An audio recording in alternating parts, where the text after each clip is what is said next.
நமஸ்காரம். நான் உமா விஜய் பேசுகிறேன். இன்றைக்கி 767வது பகுதியாக தென்னிந்தியாவில் போய் தரிசனம் பார்த்த கோவில்களை பதிவு போடுறதில் என்னோடய யூடியூப் சேனலுக்காக வேண்டி ஒரு கிராமத்தில் இந்த தடவை மகா சிவராத்திரி போது 2ஆம் கால பூஜையை போய் பார்க்குற பாக்கியம் கிடச்ச ஒரு ஸ்தலத்தை பற்றி தான் நான் இன்றைக்கி பதிவு பண்ண போகிறேன். இந்த கோவில் ஒரே ஒரு ஆள் தன்னுடைய முயற்சியினால் பாடுபட்டு இந்த கோவிலை கட்டியிருக்கார். அவர் கட்டிண்டு அதை பராமரிச்சுட்டு கோவிலுக்கு பூஜைகள் எல்லாம் பண்ணின்னு இருக்காருங்கிறது தெரிய வந்தது. இந்த ஒருத்தர் பேர் என்னன்னு கேட்டதுன்னா ராமச்சந்திரன் அப்படின்னு. இந்த ராமச்சந்திரன்கிறவரோட தொழில் சமையல் வேலை செய்கிறதும் அதோடு சேர்த்து கோலமாவு விற்கிறதும் அவரோட தொழிலாக இருக்கான். 2013 இந்த சாலை விரிவாக்கம் நடந்திருக்கு. அந்த விரிவாக்கத்து போது இவாளுக்கு பூமியிலேருந்து கிடைச்சவர் தான் இந்த ஈசனா. இந்த ஈசனோட பேர் தர்மேஸ்வரர். அந்த தர்மேஸ்வரருக்கு அதோடு சேர்த்து இவா பாத்தி சுவாமிகள் எல்லாம் வச்சு இவர் கோவிலை கட்டியிருக்கார். இப்போ 12 வருஷம் ஆயிடுத்து. இந்த மாதம் ஏப்ரல் மாதம் 30ஆம் தேதி அன்னைக்கு கும்பாபிஷேகம் பண்ணணும்னு சொல்லி பத்திரிகையும் அனுப்பிச்சி கொடுத்தார் எனக்கு. கிராமமாக இருக்குது, பெரிய வருமானம் எதுவும் கிடையாது, வானம் பார்த்த பூமி. எல்லாருமே ஏதோ ஒரு தொழிலுக்கு போய் அன்னாடம் வாழ்க்கையை நடத்துகிறவாளாக தான் இருக்கா. அதனால் இந்த பதிவை பார்க்குறவா தயவுசெய்து உங்களோட நண்பர்கள், உறவினர்கள் எல்லாரோடையும் இதை பகிர்ந்துக்கோங்க. எல்லாருமா சேர்ந்து உதவி செஞ்சால் இந்த கும்பாபிஷேகத்தை சிறப்பாக நடத்தி முடிக்கலாம். சரி, இந்த கோவில் எங்கே இருக்குது, என்ன விவரம்ங்கிறத பார்த்தீங்கன்னாக்கா, கடலூர் மாவட்டத்தில் காட்டுமன்னார் கோவில் வட்டத்தில் இருக்கக்கூடிய, அதாவது கடலூரோட கடை கோடியில் இருக்கக்கூடிய கிராமம் தான் இந்த கிராமம். இந்த கிராமத்தோட பேரே வித்தியாசமாக கொண்டா இருப்பு அப்படின்ட்டுருக்கு. இந்த கொண்டான் இருப்பா இல்லை கொண்டா இருப்பா தெரியல. இதை பற்றி பேரை பற்றி என்ன விவரம் சொல்லி வலைப்பூவில் தேடி பார்த்தபோது நான்மணி கடிகையில் கொண்டான் இன்றும் நீ கேளிர் பிறர் இல்லை, அதாவது கணவனுக்கு, அதாவது கொண்டவனுக்கு மனைவிக்கு கொண்டவனை தவிர வேறு யாரும் இல்லை, மனைவியால் ஏற்றுக்கொள்ளப்பட்டவன் அப்படின்னு ஒரு பொருள் சொல்லப்படுறது. ஏதாவது ஒரு இடத்த தன்னோட வசமாக்கினாலும் கொண்டான் அப்படின்னு சொல்லுவான்.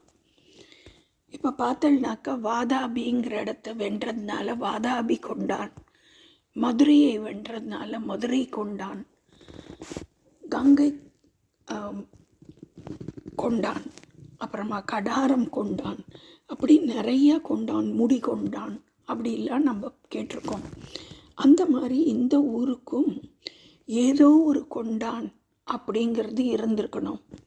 அதுக்கு முன்னாடி இருந்த பேரும் இந்த ஈசனோட கோவில் எப்படி மண்ணோட மண்ணாக மறைஞ்சு போய் வெறும் ஈசன் மட்டும் மண்ணில் கிடைச்சாரோ அந்த மாதிரி இந்த ஊரோட முன்பகுதியும் அழிஞ்சு போயிடுதுன்னு நினைக்கிறேன். இது கங்கை கொண்ட சோழபுரத்துலேருந்து ஒரு 7 கிலோமீட்டர் கிழக்கு பக்கத்தில் இருக்குது. இங்கே பொன்னி நதியோட கிளநதியான கொள்ளிடம், அந்த கொள்ளிடத்தில் தான் இந்த சாலை விரிவாக்கம் பண்ணும்போது 2013 ஒரு கார்த்திகை மாதத்தில் இந்த ஈசன் கிடச்சிருக்காராம்.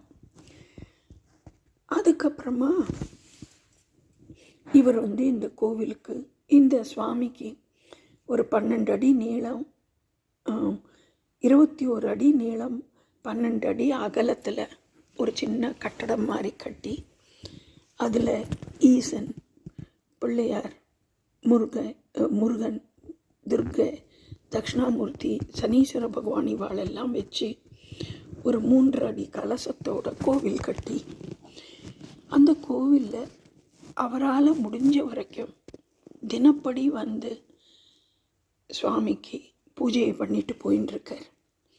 அதை தவிர இங்கே பிரதோஷம் ரொம்ப சிறப்பாக நடக்கிறதா. ஐப்பசி அன்னாபிஷேகம் நான் போயிருந்தது மகா சிவராத்திரி. அந்த சின்ன இடத்துக்கு அவ்வளோ ஜனங்கள் வந்திருந்தா அதை பார்க்குறதுக்கே சந்தோஷமாக இருந்தது. அப்புறமா இங்கே இருக்கக்கூடிய கால பைரவருக்கு அஷ்டமி பூஜை, ஈசனுக்கு உண்டான கார்த்திகை தீபம், இப்படி எல்லா விழாக்களையுமே எதையுமே விட்டு கொடுக்காம அவளோட சக்திக்கு ஏற்ற மாதிரி சிறப்பாக செஞ்சுட்டு இருக்கா. அப்படிங்கிறது தான் இந்த கோவிலோட வரலாறு. இது வந்து வடவாறுன்னு சொல்லி போகக்கூடிய காட்டுமன்னார் கோவில்லேருந்து தெற்கு பக்கத்தில் 15 கிலோமீட்டர் தூரத்தில் வடவாறுக்கு தென்கரையில் இருக்கிற கோவில். இங்கே இருக்கிற அம்பாள் பேர் தர்மேஸ்வரி, சுவாமி பேர் தர்மேஸ்வரர்.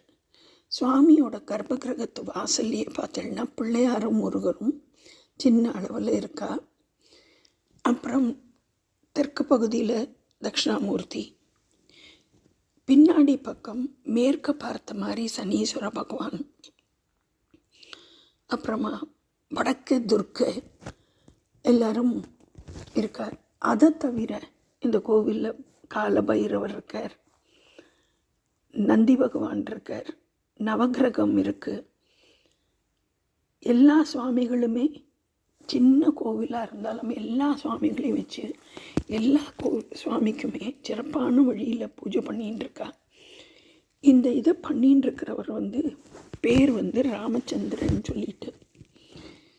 இந்த ராமச்சந்திரனுங்கிறவரோட அலைபேசி என்ன உங்களுக்கு அனுப்புகிறேன். அவருக்கு வாட்ஸ்அப் கிடையாது, அதனால் அவரை சாதாரண நம்பரில் தான் கூப்பிடணும். 9975486992. இன்னொரு தடவை சொல்கிறேன், 9975486992.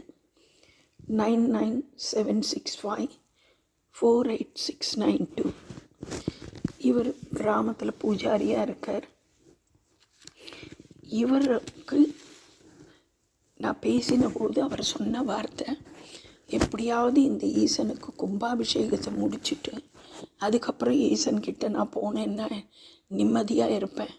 12 வருஷமாக பாடுபட்டாச்சு, கும்பாபிஷேகத்தை பார்க்கணுன்னு ஆசைப்பட்றேன் அப்படிங்கிற வார்த்தை தான் அவர் சொன்னார்.